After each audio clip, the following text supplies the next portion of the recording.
Justement, comment Disney a-t-il abordé cette histoire? Bien, pour le comprendre, il faut revenir à l'histoire des live-action. Le premier film qui peut être considéré comme une adaptation live d'un des longs métrages d'animation, c'est Le Livre de la Jungle en 1994. Il ne s'agit pas vraiment d'un remake, puisque l'on s'éloigne de l'histoire du film de 1967. Suivront, 2 ans plus tard, les 101 et en 2000 les 102 Dalmatiens.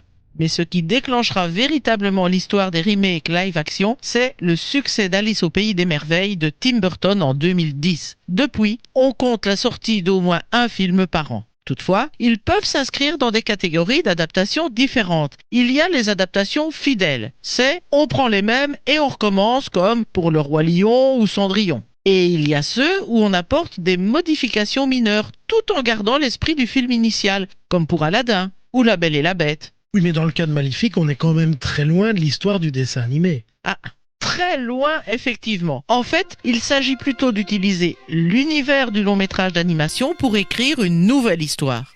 Dans le cas de Maléfique, Disney a choisi d'exploiter un personnage pour étendre son univers. Alors que dans le film de 1959, la fée est seulement une entrave à l'histoire d'Aurore, on a choisi ici de mieux comprendre son statut de méchante, en allant puiser dans les blessures de son passé. Ce sera la première fois qu'un film de princesse sera choisi pour une adaptation avec des personnages réels.